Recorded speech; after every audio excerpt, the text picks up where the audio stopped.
Hello, it's Dominique. I just finished a big project I had made for, it's a custom made album. A lady from France ordered it. She wanted to have an album for at least 70 photos. I made it for like double that amount of photos, but it's okay. And she wanted this paper collection because the bikes and the telephones and also some typewriters she really liked, and because it was kind of 50s. She wanted to have an album with the 50s. She really liked the glasses because she said that she has the same glasses. Her sunglasses are the same shape. She really likes that. She didn't want any birds. She has a fear of birds, but everything else was good. The green she didn't like too much, so I didn't put like things that are just green. There's no reason for that. So you'll see what it became. And also she had a good budget, so I made it really big. So I'm going to show you what it looks like. I don't know if you can see well here. I'm trying to get this a little higher so you can see. So it's a big album. I only made four pages, but as you can see, there's not that much space. Well, there is a lot of space for photos, but it's not that much, too much space. And because I had made all the pages and then calculated the binding, like the spine, how wide that would be. And that's what I got here. And also because I had this cross stitch that was pretty big, and she wanted to have the gatefold with the lock here, and I didn't want to have this part so small, so I made this one as big as I could, and then I need to have at least this big for having something decent on this side, so that's why it ended up so wide. So because she wanted to have something really nice, and the paper was not that much of the 50s, so I decided to add a few cross stitches. So there's two big ones and one small. So the big one here on the cover is those people that are dancing and swinging, as you can see. And I even did this is a pattern I got on Pinterest, but I changed a little bit the hair and the head and the hat here. And I added this little poodle, you know, in the 50s, the poodle on the skirts. And it goes like this, so I did that, and yeah, so I thought it would give a lot of value to the book, and also it makes it more 50s. So I did add some blings here. Those are cross stitch, but these here on the top are blings, and I did some here. It made it really nice, and I put it on a piece of chipboard covered with paper, black paper, and then I added little strips of the flower paper, not too much. And here there's a sheet in the paper collection, like this one here, that has all those hexagons, what do you call it? And so I took advantage of that, and I made I fussy cut all around them, different shapes, and I used them to make like nice pages on it. She wanted to have a little bouquet with red, black, and white. So I did this one with the rose, and the black here, sticker, and here, and these here that I fussy cut. After I fussy cut them, I put them on black cardstock, and then I fussy cut around like a 1/16 of an inch around, or sometimes 32nd of an inch. And on the spine, on both spines, I used kid-like thread, not thread, what I'm saying, leather, kid-like leather fabric. So, you know, kid is really thin leather, like the gloves in those years. I remember my mother had kid gloves all those years. And so I used this. I thought it was really vintage, and it's black. And on the back, I did again this little fussy cut with the wood. She really liked the wood here. So I still have some paper left for another project, but not that much. I have a couple of the green ones because she didn't like the green, so I didn't put too much. I put just a little bit because I needed to have some, because there's always some green in the papers, but not that much. So it opens like this, and here I have a vintage button. I don't know if you can see the vintage button. Okay, so it opens like this, as you can see. So here I had made a little cross stitch of a milkshake, because it was really 50s. In the 50s they had milkshakes. I remember, I was not born in the 50s, but I knew that those restaurants, 50s always had serving milkshakes, like you have Freddy's and those places. So here I made a big pouch so that she can put items there that are not necessarily photos, and as you can see, there is room for the whole pouch to be full, jam-packed full, and because it can expand, and also the way that I make this part here, the cover also can expand. So she has all of this. You can get to this big. It's very important. I see a lot of times that people have the cover or the lid or whatever, the flap here, top flap of accordion pocket that is just flat like this. So then you might have a lot of space here, but then it gets really small here and they have no space here. Otherwise it would kind of curve. So might as well do like 2 gussets. That's the best way to do it. So she has a pocket here where I put this cute card, and then she can put a lot of stuff in there, as you can see. So that's a cool page.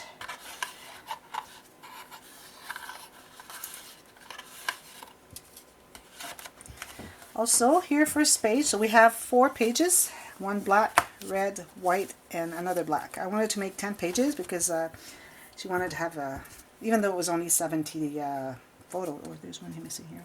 Even though it was only 70 photos, I thought that she needed to have at least that many pages so that she could, I don't have them here, she could put have something really nice. Oh, here it is. So I'm going to put it here, and I'm going to make sure it stays there. So I'm going to glue it later after this video. There. So here, all 4 pages have an on-page pocket on one side. So on this side you have the on-page pocket. I made this card here. It's 2-sided. I mean, there's only 2 sides, not 4. And even though there's only this much, it's totally worth it to have this much, because then as you fold it, your corners are much sturdier. So it's very important to have them always fold, unless you go like this and you round the corners, because this is the envelope page or pocket page. So every page has got a pocket, the way I've built it. So she has like 8 photos in here. So 8 photos here and like 4 here. That's 12 photos. That's already 48, and she has like 70 photos. So that's a lot. And then she has this. You can put so much stuff in. So she's got like maybe double what she asked for the amount of pictures to fit in the album. So this is the envelope page. So here I have done like this. I used one of the borders here too. Put a little pearl here. And you have a pocket here. And here it opens like this. Let me get this away. So photo here. Photo that can tuck underneath. Same here. Photo. She can journal here. She can journal here. And here she has 2 flaps. So the first one has got a pocket, so she can put something here. It's magnetized. She can put a photo here, another one here, and another one here. And here I made the interrupted image, the pocket with the interrupted image. So I picked this bicycle pattern paper they had in the collection because I thought it was the best one to use with the interrupted image. As you can see, the circles, they're just perfect.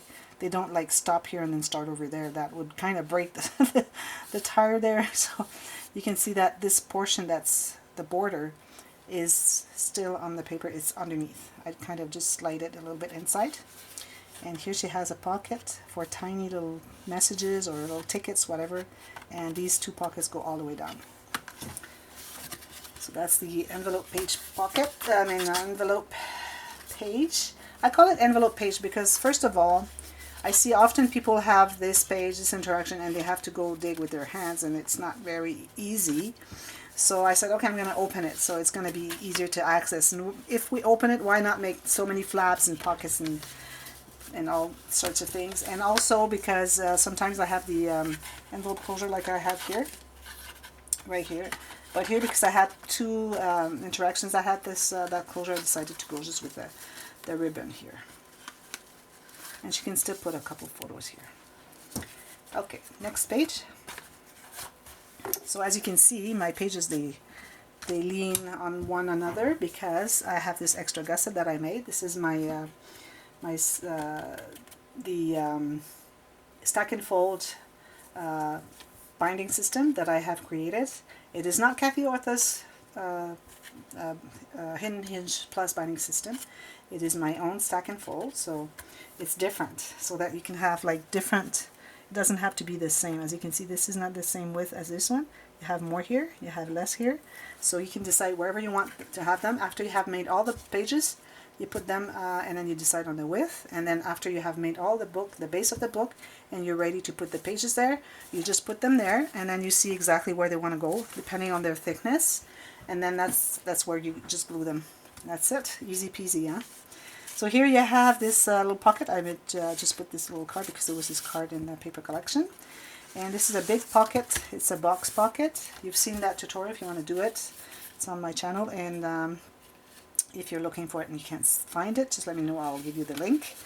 So this is a little booklet I made because I really like to make those fussy cutting, all those, it's kind of layouts and things. I call them incrustations because sometimes they're really tiny pieces. Not here, but sometimes they're really, really tiny. So you can have like journaling spots and photo. Same here, photo. You can have journaling for both, like this one here and this one here. Or unless it's the same topic. Another one here. This could be like a whole topic. And you can have a photo and do journaling here. I really like making those pages, and they're so sturdy, as you can see. Like, this is not cheap. This is not like you open the little thing and then it just bends because it's so thin.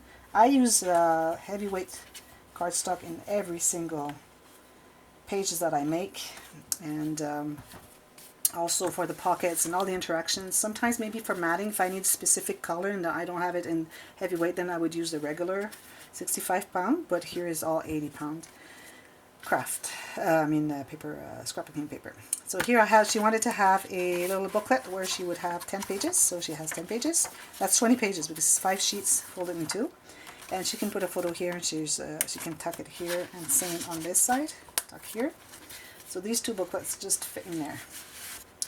And you still have the 2, this one here on page pocket.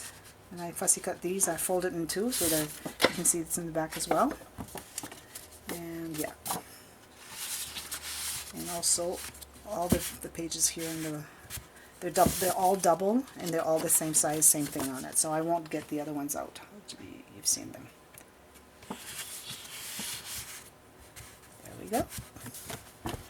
Next page. Okay, I forgot something here. Here, this one here. I didn't do that one. Oh, I passed that one. Okay, I'm going to do this one. So here you have this swing tab here. This is an idea from Kona Raven. I've seen that in one of her videos, and I thought it was really cool. Here I made this bubble. She can, I just matted it. She can put it here because she didn't like too much this paper. So she can hide most of it if she wants to with journaling, whatever. So I'm just leaving it in the pocket right here so that she can use it if she wants to. And here again, I made the pockets with the fussy cutting. And I thought it was really nice paper. The good thing I had this one so I could make special design paper pages. And then this one here, swing tab this way. And then you have this open here. Again, you have the big pocket here, all the way down. It's glued on the edges though, because I didn't want it to be too thick. And it's wide enough that she can put like 4x6s here easily. So I just did that. And every time I cut it, I always matted it on black cardstock. Here she has a tuck spot. She has a pocket here. And also, each page has an extra flap. So here, two photos here, 2 photos here. Or she can have a big one and journal on it. It's got a magnet. They all have a magnet. Next page. So here I have made my page that I like so much. I call it the illusion pocket page. Like you have this card here, but it's not the one card, it's 2 cards. And as you can see, it's not just 2 cards in the belly band. This one, as you go, you'll see, it never comes out here. It's in the pocket. It goes all the way here. And then this one tucks into the pocket all the way to here. And what I do is I use the same paper here and underneath here so that it looks like it's just the one belly band with just the matted page underneath. And these, you have to use the same paper so that it looks like it's the same card. And it has to be the same size, of course. And on top of my belly bands, I always do something now. I never do just the belly band with paper there and a little sticker. I do an interaction on them. So it makes the pages really thick. As you can see, it's like 1.25 inches thick. So this opens like this. And here, she can put a photo journal. She can tuck a photo right here underneath. Photo and journal here. And then it opens again here. Photo, she can tuck underneath here. Journaling, photo. Then you close that and it opens on the other side. So more photo journaling. You can tuck underneath here. And this one here. So it's an accordion after all.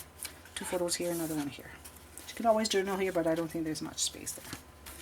And here she can do like, this could be like a whole topic, so she can explain what the event was, or she went a lot of, she did a lot of traveling, so maybe she's going to put like travel pictures in there, so she can explain which country or which city or whatever she visited. And these are not pockets, they are glued on. Next one, so here you have this one as well.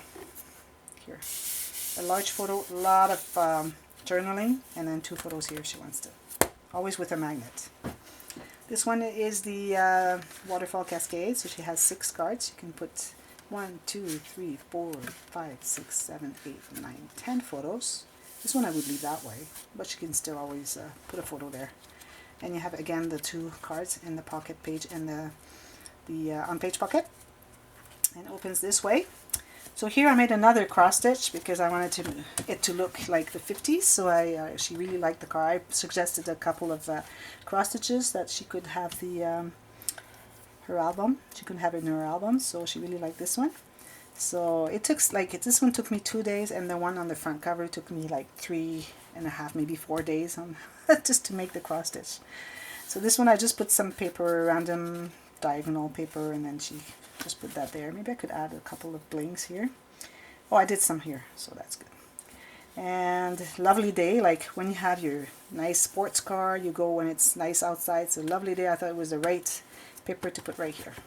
And also, as you can see, I did a lot of red because this lady wanted reds. Like I have red all over the place, like the page and all that, even though there's no red in the paper. But there is like dark pink, so it's just a darker pink than the dark pink they have, so it's kind of red. So even though there was no red, I always could put some red stuff in there, like the rose and all that, and then the ribbon here, and then the little strawberry here, and everything I could put red is good. So this one I've shown you. Okay, here. So this is the one. So here I put some red blings here, of course. So this is magnetized, so it opens like this for photo. You can do journaling here. Photo, more photos, and these can tuck underneath, both of them. She could always journal here if she wanted to. And big photo, journal here. I put a couple of blinks here just because I thought it was cute. Here too. And more photos, and then 2 more here. She can do journal here, and then she can have photo and journal, photo here, and she has 3 pockets here. She can put stuff in. So there's quite a bit of room. And I left, I had a little gusset on these, and then bigger gusset on these here, and then bigger here and here. So everything is already counted to be taking the thickness with the photos. So it's not going to add any more. And this one here, I did the French video. I forgot to open this one. So 2 more photos here. She can journal on the wood here, or here on the little tag. And here, this one is a diagonal pocket. So just regular. So this one here is folded on the edge on these sides. This one is glued on inside in here. I thought it was big enough so she could put like 4x6, even 7x5s here. So she didn't need it to have it folded here. But when I usually do this page, if it's smaller, I fold this one. I have a fold underneath, so it's tucked underneath so that you can have photos go all the way to the edge like this one here. But this one doesn't because it's glued on there. But I think she's good with that. This goes here, I think. I don't remember where I put it. And this opens like this. So here you have a pocket that I made here. Here you have the waterfall, lateral waterfall cascade. And then she has this big pocket. I made this little file folder with my envelope punch from We Are Memory Keepers. So she can put little things there, little tickets, things that don't fit in a pocket, or just little random papers. I didn't mat this. She can put a photo in the back. And then she has this going there too, I think. No, this I was using before. Put a little bubble here. I think I forgot to put this, to show this picture, this interaction in the French video. A couple of pages I forgot to open, so I will have to make another one, I guess. So this is the one, and here you have this file with 6 envelopes, and they go all the way down, all of them. They're not cut. They go all the way down. As you can see, 3 levels, 1, 2, 3. And this opens like this for more pictures. And still the cards. And she has a card here behind the file. I always have a card. And I used red, of course. As much red as I could use, I did. I didn't have much paper, the red paper, so I used everything I had to the last piece. There. Just right in the center there. Let me get this right. And here we have this ribbon, cross ribbon. So I used some of the cutouts. I cut out myself because they were all on the same sheet, like here. I've shown you before. This one here, so you had to fussy cut pretty much. So I did this one here, Lovely Day. And this one is starting from the right instead of the left. But it was the first one I made, but I said I'm going to leave it there. I think she's going to be happy to have it, even though it's on the wrong side. And this one here opens like this. 3 photos can go there. And she can tuck something here. And this one she can journal here and put a picture there. So that's the book. And also I have a couple more things to show you. One more thing to show you. So here, because of the big spine, and I had left so much space here, I decided to make a pocket out of this cutout. And I added this little tag and this kind of a bookmark. So she can use it as a bookmark if she wants, or she can journal, put a photo, whatever she wants to do. You see how hard those are? It's just the one layer of heavyweight cardstock plus my cardstock. That cardstock is not that heavyweight, but still good. So I think it's really, really important to use heavyweight paper. It makes albums so much nicer. So that's my book. I'm pretty happy about the result. And I hope she likes it. I'm sure she's going to like it. This is the second big album she asked me. She ordered the Grand Album Vintage and Shabby, and now she gets this one. So maybe there'll be another one after this one, hopefully. Oops, I forgot to put this in. And hope she's happy about it. Put this in there. Right there. That's where it goes. And that's that. So I hope you liked it. If you did, you can click on that thumbs up button. If you haven't subscribed to my channel, you can do so. I don't make a large, like a big series of tutorials in English, only in French, because I have 95% of my viewers that are French speaking, so I have to go. And also there's nothing in French on YouTube like you guys in English. There's so much, like that's how I learned also. But in French, if they don't understand English, there's nothing for them. So I thought that I would give them that service, and I do a lot of work for them, and I'm really happy to do it, and they're really, really thankful for that. So I keep doing them. But I still do like share videos and also quick tutorials. If you have any question, I have made a lot of English tutorials in the past, so if you have anything you need to know how to, either I make a tutorial for you or I send you the link of the other one that I have made so that you can make your own. So thank you for watching, and until next time, well, happy scrapping. Why not? Bye-bye.